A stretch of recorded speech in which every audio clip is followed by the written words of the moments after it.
بسم اللہ الرحمن الرحیم۔ السلام علیکم ڈاکٹر صاحب۔ علیکم السلام جناب۔ تفہیم الآثار کے ایک اور پروگرام میں آپ کو خوش آمدید کہتا ہوں۔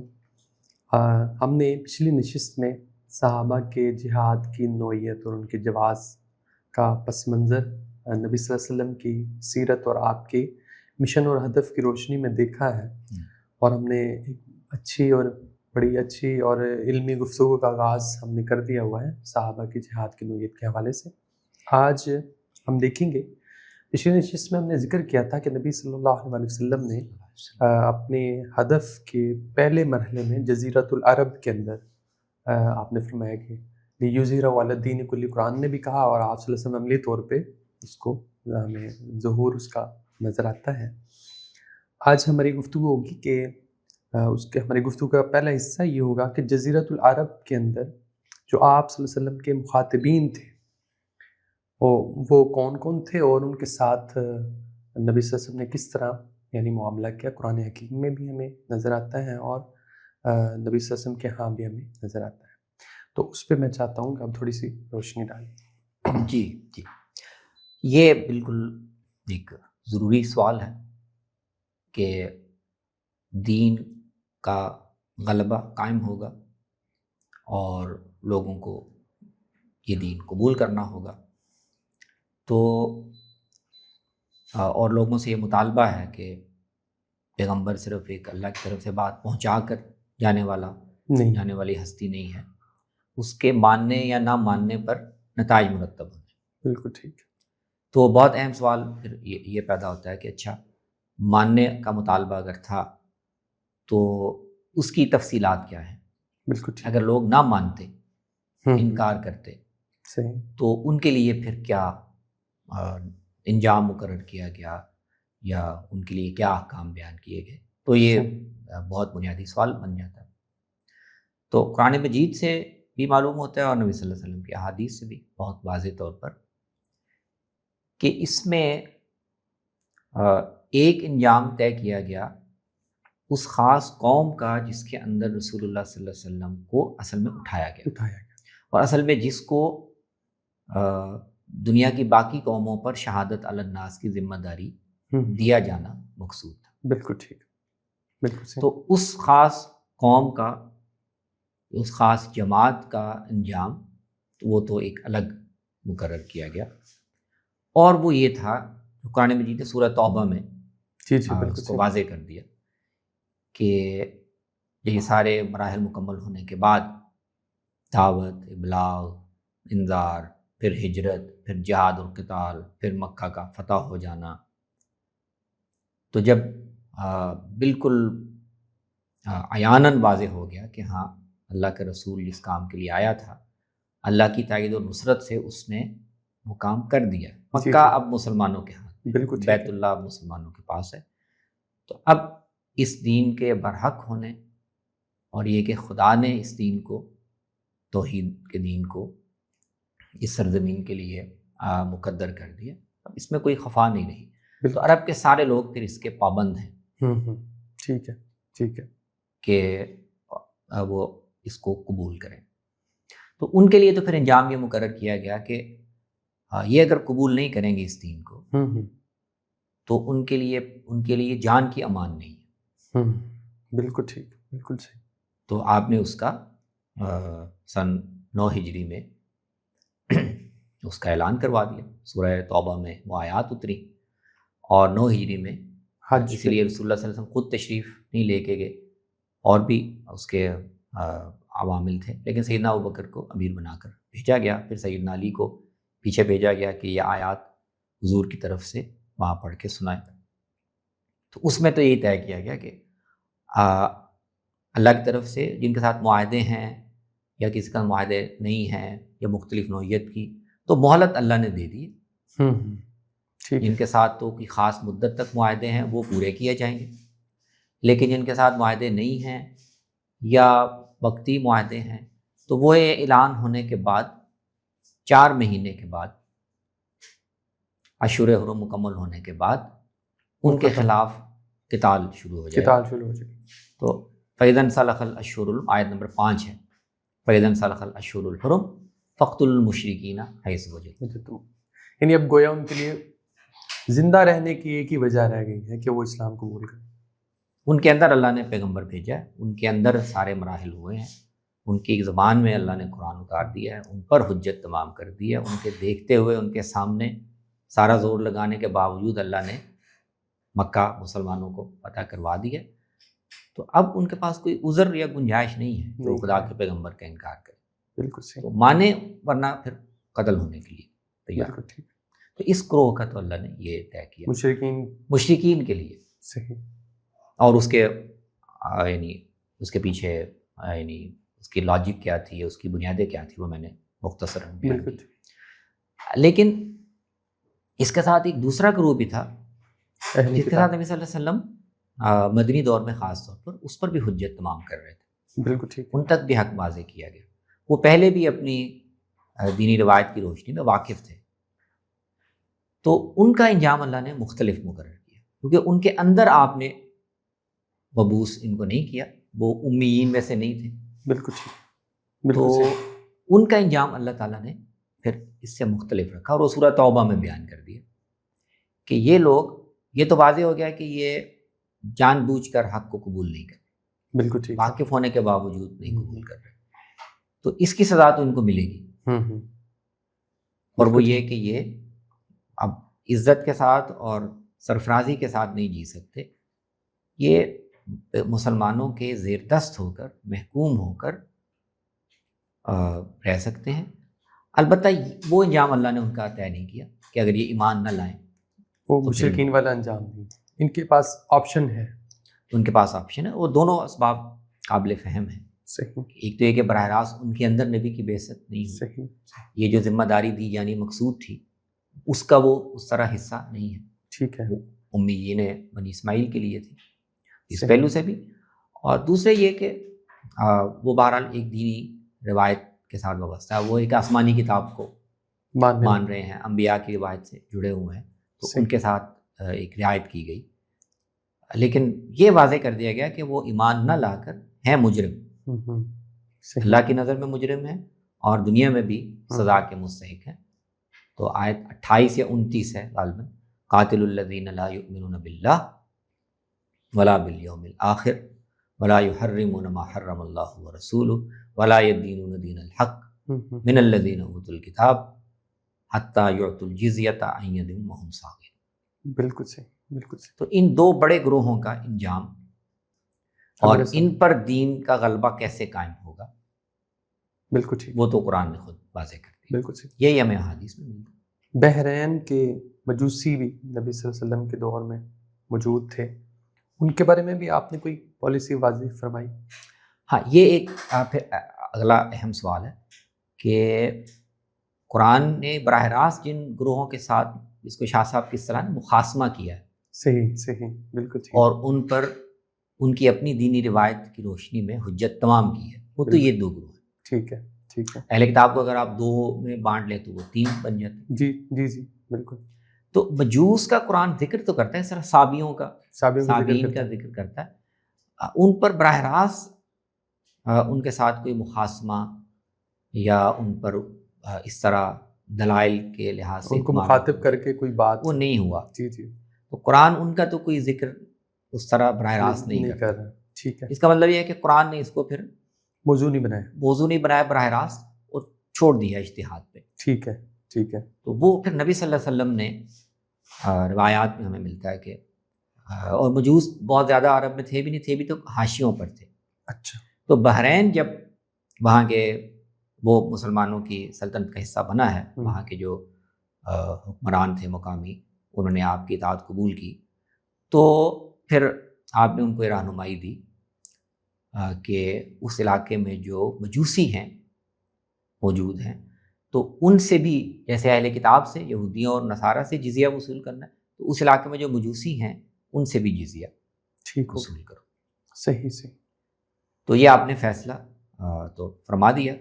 البتہ یہ چونکہ بالکل آخری دور میں ہوا تھا اور ایک بہت ہی دور دراز مقام کے بارے میں ایک فیصلہ ہوا تھا، تو فوری طور پر یہ اس طرح شائع نہیں ہوا. ٹھیک ہے. صحابہ کے علم میں نہیں آیا. صحیح صحیح. تو حضرت عمر کے دور میں رضی اللہ عنہ، جب ارتداد کی جنگوں کے بعد تھوڑا استحکام پیدا ہوا اور ان کو یہ اس طرح کی چیزوں کو دیکھنے کا موقع ملا تو پھر ان کے سامنے یہ سوال آیا، اچھا دوبارہ آیا سامنے، بالکل اور ٹھیک۔ صحابہ نے باقاعدہ اس پر پھر جیسے کسی بھی نئے سوال پر گفتگو ہوتی ہے باقاعدہ گفتگو کی، مختلف آراء سامنے آئیں۔ حضرت علی اس گفتگو میں شریک تھے، سیدنا عمر تو خود گفتگو کو لیڈ کر رہے تھے، اور مختلف قیاسات سامنے آئے کہ یہ قرآن نے ہمیں مشرکوں کا حکم تو بتا دیا ہے، مشرکین عرب کا، اور اہل کتاب کا بھی بتا دیا، یہ نہ مشرکین عرب میں ہے نہ اہل کتاب میں ہے، تو ان کا کیا کیا جائے، کس کیٹیگری میں رکھے، کہاں رکھا جائے؟ تو مختلف آراء تھیں۔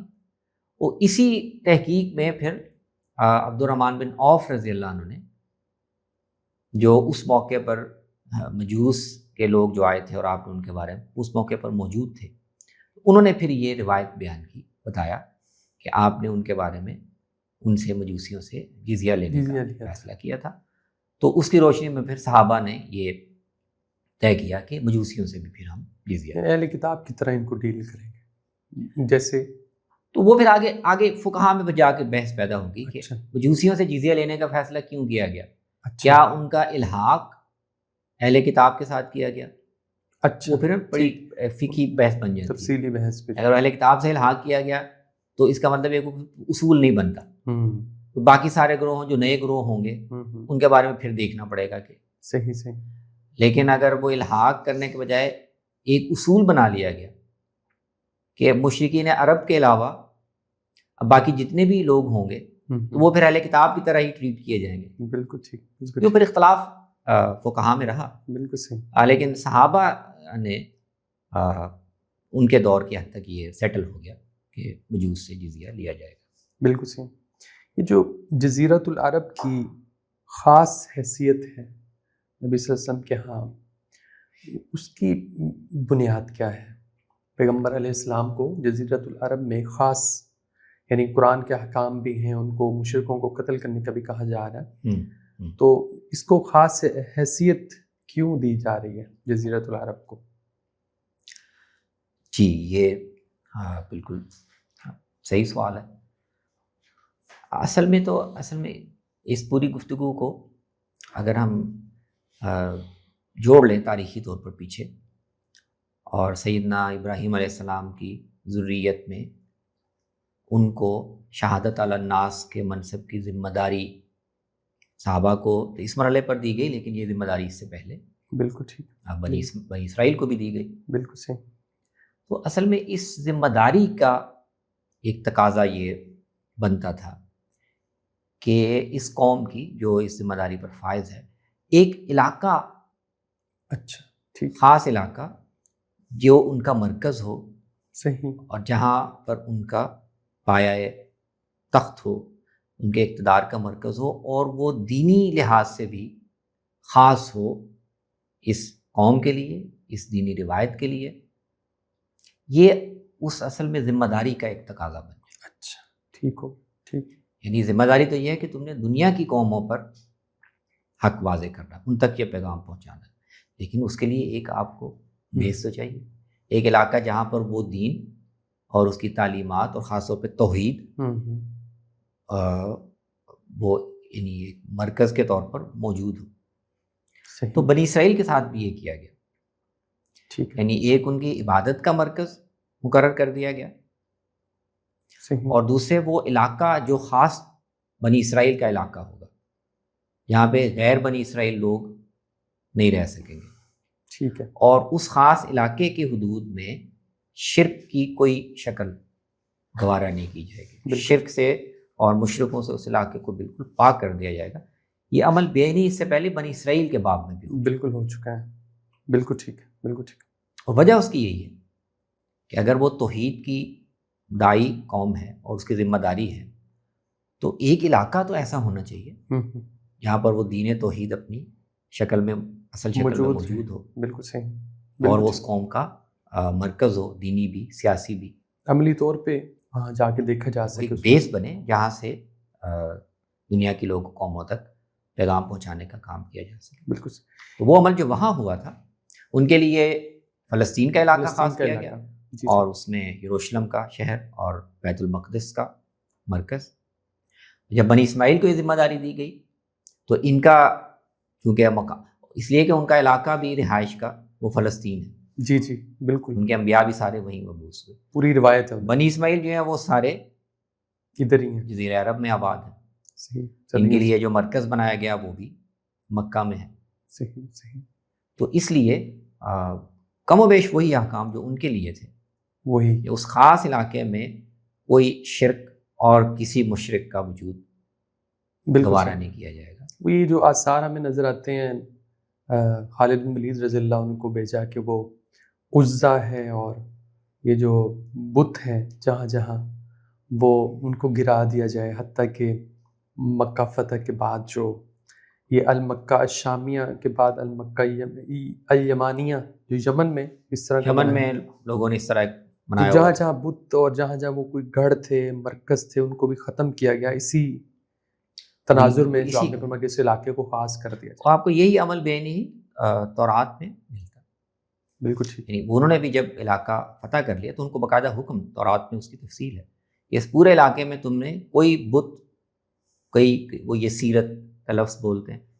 کوئی یسیرت، کوئی ایسی جگہ جہاں پہ کسی بت کی عبادت کی جاتی ہے، کوئی مورتی، کوئی کچھ نہیں چھوڑنا، کوئی آثار نہیں باقی رہنے شرک کا دینے، کوئی مظہر یہاں باقی نہ رہے، باقی سب کاٹ کے ایک توحید کا مرکز سامنے آ جائے، وہی کام بے عینی ہی یہیں پہ یہاں کیا۔ مکہ جب فتح ہو گیا، طے ہو گیا کہ اب مرکز مسلمانوں کے پاس ہے، تو اس کے بعد پھر آپ نے یہ مہمات روانہ کی ہر طرف، جہاں جہاں بھی کوئی نمایاں مقام تھا، ایسا کوئی بت لگا ہوا تھا، یا یمن میں انہوں نے پورا اپنا ایک کعبہ اس طرح کا بنایا ہوا تھا، اور کئی جگہوں میں بڑے بڑے جو قبائل کے، آپ نے سب طرف مہمات بھیجی کہ جا کے ان بتوں کو توڑ کے آؤ، اور وہ بھی اس طرح کا، یعنی ایک طرح سے آخری اقدام سے پہلے یہ بھی اس طرح ایک طرح کا اتمام حجت ہوگا کہ ان بتوں کی اب کوئی جگہ یہاں پر نہیں ہے، اور یہ کہ تمہاری کوئی مدد بھی نہیں کر سکتے، ان کا اپنا حال یہ ہے، دیکھ لو، تو یہ وہ بھی اسی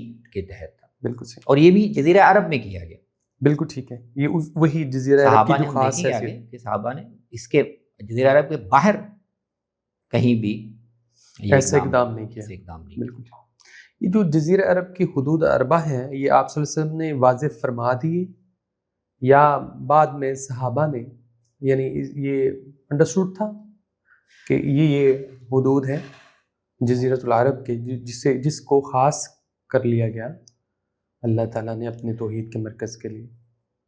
دیکھیں، جو جزیرۃ العرب ہے نا، وہ تو ظاہر ہے کہ ایک جغرافیائی اصطلاح ہے نا، ٹھیک ہے، تو وہ تو ہمیں معلوم ہے کہ جزیرۃ العرب وہ یہی ہے، ٹھیک ہے، وہ نقشے میں واضح، وہ شام سے آپ تھوڑا سا جی جی نیچے اتریں تو پھر آگے وہ تین اطراف میں پانی، تین اطراف میں پانی ہے، تو وہ سارا جزیرۃ العرب ہی ہے، طے ہو جاتا ہے، ٹھیک ہے ٹھیک ہے، اور یہی مفہوم واضح تھا، اور اچھا، جو آپ کے حدیثوں میں آپ کو ملتا ہے نا کہ جب آپ نے بتایا کہ میرے بعد علاقے کس ترتیب سے فتح ہوں گے، صحیح، تو سب سے پہلے یہ کہ تفتح جزیرۃ العرب، جی جی جی ٹھیک ہے، سب سے پہلے تو جزیرۃ العرب فتح ہو جائے جائے گا، اس کے بعد پھر تم فارس کو فتح کرو گے، روم کو، مصر کو، وہ آپ نے، تو جزیرۃ العرب سے مراد تو یہ پورا علاقہ ہے، وہ تو ٹھیک ہے، واضح ہے۔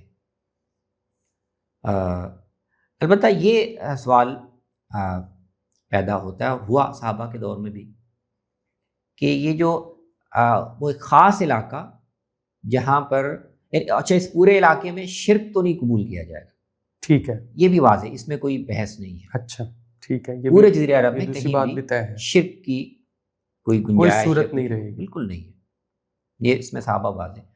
ہاں، اس میں تھوڑا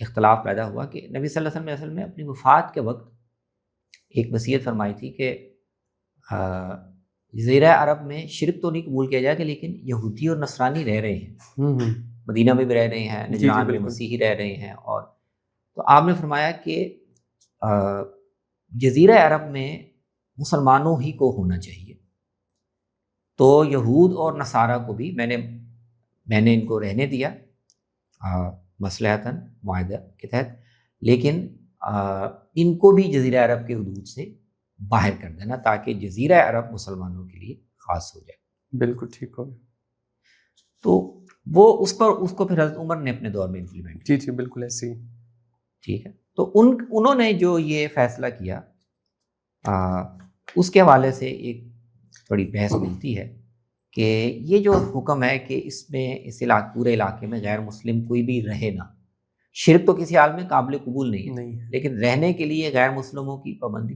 یہ کیا پورے جزیرہ عرب میں ہے یا وہ جو یہ خاص علاقہ ہے حجاز کا جو اصل میں دینی مذہبی مقامات کا مرکز ہے؟ صحیح یہ اس کے لیے ہے۔ بالکل ٹھیک ہے۔ یہ ایک بحث فقہا کے اندر موجود ہے، تابعین میں بھی تھی۔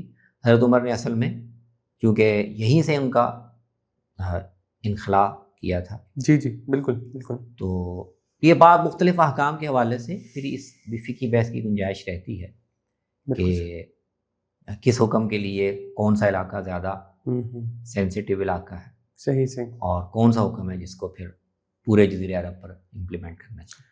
آپ نے فرمایا کہ شرک کی تو اجازت نہیں ہے، وہ تو پورا جزیرہ العرب بھی ہے، لیکن چند سال پہلے ہم نے دیکھا کہ غالباً دبئی کے اندر مندر تعمیر کیا گیا ہے۔ جی تو وہاں کے علماء اس کی کیا انٹرپریٹیشن کرتے ہیں؟ وہ اس کے لیے انہوں نے کیسے جواز؟ وہاں کے علماء کی رائے کا تو پتہ نہیں، اس لیے کہ وہاں جو علماء جو ہیں وہ اس طرح کھلے طور پر اپنی رائے دے نہیں سکتے۔ ٹھیک ہے، وہاں سیاسی حکومتیں ہی جو فیصلہ کرتی ہیں وہی امپلیمنٹ ہو جاتا ہے۔ ہو سکتا ہے کوئی بحث ہوئی ہو، میرے علم میں نہیں ہے۔ ٹھیک ہے، تو اس موقع پہ میں خیال یہ بحث پیدا ہوئی تھی کہ کیا وہ جو حکم ہے کہ جزیرہ عرب کے اندر کوئی مشرکانہ، تو کیا اس کو یو اے ای چونکہ بالکل کنارے پہ واقع ہے، تو کیا حاشیوں پر اور کناروں پر بھی اس چیز کا اطلاق ہوگا، سختی سے ہونا چاہیے، یا اس کی زیادہ سختی حجاز کے علاقے میں ہے؟ یہ ایک سوال پیدا ہوا تھا۔ تو غامدی صاحب نے یہ رائے دی تھی جو میرے خیال میں وزنی ہے کہ اصل میں ایسی چیزوں کو صرف اسٹرکٹلی علت اور اس کے لحاظ سے نہیں دیکھنا چاہیے، یہ تو اس کو سد ذریعہ کا اصول یہاں پہ زیادہ ہے۔ ٹھیک ہے، لیکن اسٹرکٹلی اگر وہ نہ بھی منع ہو، لیکن آپ نے اصل میں تو محفوظ اس جگہ کو رکھنا نا، تو آپ کنارے سے گنجائش دیں گے تو وہیں سے پھیلتے پھیلتے گنجائش پہنچ جائے گی، بڑھ جائے گی۔ سد ذریعہ کے اصول پہ میرا خیال تو یہ ہے کہ پورے جزیرہ عرب میں کہیں بھی اس کو الاؤ نہیں کرنا چاہیے۔ اور لیکن میرے خیال سے ایک تعداد ہے بہت بڑی ہندی لوگوں کی وہاں جو کام کرتی ہے، ان کی طرف سے شاید یہ تقاضا ہو کہ ہم تو لاکھوں ہزاروں میں یہاں رہ رہے ہیں، ہمارے لیے عبادت کی کیا صورت ہے، تو شاید اس لیے انہوں نے مجبوراً یہی سوالات ہوتے ہیں بڑے کہ آپ قوم نے، آپ نے سیاسی اور تہذیبی طور پر کس چیز کو ترجیح دینی ہے، کہ آپ نے اپنے جو ذمہ داری ہمیں دی گئی ہے عربوں کو تو خاص طور پر، وہ ہمارے لیے زیادہ مقدم ہے۔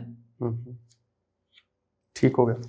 تو بڑا سوال تو یہی ہے کہ آپ نے جزیرہ عرب میں اگر اس کو زیادہ اہمیت حاصل ہے کہ اس پورے خطے میں، اس علاقے میں شرک کو کوئی راستہ نہ ملے، تو آپ کو پھر اپنے سیاسی اور اقتصادی فیصلے بھی اس کے تحت کرنے چاہیے۔ بالکل صحیح۔ عمر نے تو اسی لیے جزیرہ حجاز کے علاقے میں، مکہ مدینہ میں، حالانکہ اس کی کوئی اتنی ممانعت نہیں ہے، غیر مسلم وہاں رہ نہیں سکتے لیکن آ جا سکتے، لیکن حضرت عمر نے اسی پہلو سے پابندی لگا دی کہ آنے جانے کے لیے بھی وہ ویزا ان کو ہوگا۔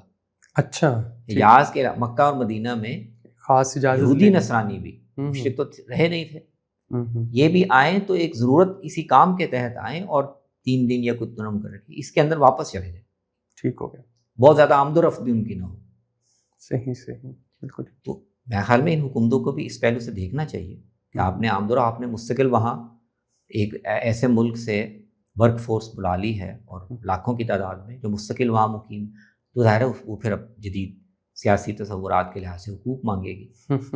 ٹھیک ہے۔ تو بنیادی طور پر اس فیصلے پر نظر ثانی کرنی چاہیے۔ بالکل صحیح۔ لیکن وقتی طور پر بھی اگر ان کو آپ الاؤ کر سکتے ہیں کہ آپ اپنے گھروں کے اندر یا اس طرح پرائیویٹ مقامات پہ اپنے کوئی بنا لیں، یہ یعنی ایک باقاعدہ ایک شاندار مندر ان کو تعمیر کر کے دینا یا کرنے دینا، یہ محل نظر ہے۔ بالکل ٹھیک ہو گیا۔ جو گنجائش دی گئی تھی مشرکین کے مقابلے میں اہل کتاب کو، کس بنیاد پہ تھی؟ شرک تو دونوں کے ہاں ہے، بلکہ بعض پہلوؤں سے دیکھیں تو اہل کتاب کے ہاں شرک جو ہے وہ زیادہ سخت دکھائی دیتا ہے، تو مشرکوں کے لیے تو کہا کہ ان کو تو بالکل نہیں رہنے دیں گے، اور اس جزیرہ عرب میں اگر شرک کو برداشت نہیں کیا جانا تو پھر اہل کتاب کو کافی دیر تک کیوں برداشت کیا گیا؟ یہ اب ظاہر ایک حکم کی تفہیم سے متعلق ایک سوال ہے. صحیح. تو قرآن نے یا نبی صلی اللہ علیہ وسلم نے خود تو یعنی اس کی فرق کی وجہ تصریحاً نہیں بیان کی. صحیح. ظاہر ہم اخذی کر سکتے ہیں، علماء اسی طرح اخذی کر رہے ہیں، اور یہ سارے زاویہ اہل علم کے آپ کو مل جائیں گے. میں نے کچھ بیان بھی کیا. ایک تو یہ، اور یہ زاویہ بہت وزن رکھتا ہے، ایک تو یہ سمجھ میں آتا ہے کہ رسول اللہ صلی اللہ علیہ وسلم کی براہ راست بعثت اصل میں امیین کے اندر، تو اللہ تعالیٰ نے اس کو ملحوظ رکھا ہے. صحیح. جس قوم کے اندر براہ راست بعثت ہوئی ہے، اور اصل میں اس قوم کو یہ ذمہ داری دینی ہے کہ وہ بھی توحید کی علم بردار بنے. بالکل ٹھیک. ان کو تو بالکل ہی گنجائش نہیں دی جا سکتی. صحیح صحیح. یعنی اس قوم میں سے ہی کچھ لوگ مان لیں کچھ لوگ نہ مانیں. بالکل ٹھیک ہے. بالکل ٹھیک. وہ اس امت کو کھڑا کرنے کا کوئی مطلب نہیں بنتا. صحیح. یہ بھی ایک ویلڈ وجہ ہے. اور یہ وجہ کہ بہرحال وہ چونکہ ایک کتاب سے وابستہ ہیں، ایک شریعت سے وابستہ ہیں، انبیاء کو ماننے والے ہیں، اس کی رعایت ان کو دی گئی. ٹھیک ہے. یہ بھی قابل فہم ہے. اور شرک کے پہلو سے بھی ایسا لگتا ہے قرآن مجید کہ وہ مشرکین کے ہاں جو شرک ہے نا، وہ تو سرتا سر افتراء پر مبنی شرک. ٹھیک ہے. بالکل صحیح. یعنی اس کی کوئی دلیل، کوئی حجت، کوئی وجہ جہاں سے ان کو کوئی غلطی لگی ہو نہیں ہے. بالکل تو سیدھا سیدھا انحراف ہے. حضرت ابراہیم کی دین میں، ان کی تعلیمات میں کوئی بنیاد اس کی نہیں ہے ہی نہیں. بالکل ٹھیک. اور ادھر نصارہ کے ہاں تو قرآن مجید کی جو تنقید کا اسلوب ہے، اس سے آپ کو پتہ چلتا ہے کہ وہ ان کو غلطی لگنے یا انحراف کی ایک وجہ ایک طرح سے کنسیڈر کر رہا. بالکل ٹھیک. اصل میں اللہ تعالیٰ نے حضرت مسیح کی شخصیت کو جو معجزانہ شخصیت عطا کی، ان کی ساری زندگی ایک معجزہ تھی، تو اس کو سمجھنے میں نصارہ کو آگے غلو کے تحت یا کسی کے تحت یہ غلط فہمی لگ گئی کہ ان کے اندر الوہیت کا کوئی پہلو ہے. تو اگرچہ وہ ہے، وہ بھی مسیح کی تعلیم کے برخلاف ہے، لیکن یہ غلطی لگ جانا یا یہ گمراہی میں پڑ جانا، اس کو اللہ تعالیٰ ایک ایسا لگ رہا ہے کہ رعایت بالکل ٹھیک ہو دے رہے. بالکل صحیح. یہ پہلو بھی ہو سکتا ہے. نبی صلی اللہ علیہ وسلم کے اس اقدام کو جب ہم دیکھتے ہیں کہ مشرکین کو ختم کر دیا جائے، ان کے بتوں اور مندروں کو توڑ دیا جائے، اور بالآخر حضرت عمر نے یہود کو بھی نکال دیا. آپ نے اپنی آخری وصیتوں میں یہ فرمایا کہ ان کو بھی نکال دینا. تو کیا اسلام تکثیری معاشرے کو پسند نہیں کرتا؟ وہ یہ نہیں کہتا، وہ یہ نہیں چاہتا کہ کوئی اور مذاہب کے لوگ بھی رہ سکتے ہیں، دوسروں کی بھی گنجائش ہے؟ ٹھیک، لیکن دونوں اسلام کے پیش نظر دونوں ہی کام ہیں. اللہ تعالیٰ کی ہدایت جب دنیا میں آتی ہے تو اس کے مختلف ایک ہی پرنسپل پہ وہ کام نہیں کر رہے. ٹھیک ہے. ٹھیک ہے. بالکل صحیح. تو وہ یعنی اس ہدایت کا ایک ہدف یہ بھی ہے کہ یہ دین لوگوں تک پہنچے. یہ بھی ہے کہ ایک امت جو اس دین کی نمائندہ ہو، کم سے کم ایک علاقہ، ایک مرکز خالص اس توحید کا یا اس دعوت کا مظہر ہو. یہ بھی اس کی ایک ضرورت ہے. بالکل. لیکن وہ یہ بھی نہیں چاہتا کہ دنیا کی مختلف قوموں کو جبراً یہ منوایا جائے. جی جی بالکل صحیح. تو وہ دائرے فرق کرنے پڑیں گے. ٹھیک ہے. تو جو وہ قوم ہے جس کو یہ ذمہ داری دی گئی ہے، اس میں تو قرآن نے تکثیریت کو پسند نہیں کیا. بالکل صحیح. جو علاقہ خاص کیا گیا اس دین کے مرکز کے طور پر، اس میں بھی پسند نہیں کیا گیا. ٹھیک ہے. لیکن اس خاص گروہ کے علاوہ قرآن نے اجازت دی ہے اہل کتاب اپنے دین پر عمل کریں. صحیح. دنیا میں وہ سربلند ہو کر یعنی اس خاص علاقے میں مسلمانوں کے مقابلے میں نہیں رہیں گے، لیکن وہ اپنے دین پر کرے عمل. قیامت کے اللہ فیصلہ کرے گا. بالکل ٹھیک. ان کے اختلافات کیا تھے اور کیا معاملہ ہوگا. لیکن اس کے باہر تو تکثیریت ہے. بالکل صحیح. لوگ اس کے بعد صحابہ نے کوئی ایسی کوشش نہیں کی. صحیح. جزیرہ عرب کی خاص حیثیت ہے اور امیین عرب کی خاص ذمہ داری ہے. ان کے احکام الگ ہیں. تکثیریت وہاں پہ اپلائی نہیں ہو سکتی. جزیرۃ العرب کی خاص حیثیت کے حوالے سے بہت سارے پہلوؤں سے، اور اس طرح بنی مشرکین عرب کی خاص بنی اسماعیل کی حیثیت کے حوالے سے اور نبی صلی اللہ علیہ وسلم کے اس مشن اور ہدف کے حوالے سے اس کا جو خاص منظر ہے، خاص مقام ہے جزیرۃ العرب کا، اس پہ بڑی سیر حاصل گفتگو آپ نے فرمائی، آپ کا بہت شکریہ۔ اللہ آپ کو جزائے خیر دے، انشاءاللہ دوبارہ آپ کو پھر تکلیف دیں گے کسی پروگرام میں۔ ضرور جی، السلام علیکم۔ وعلیکم السلام۔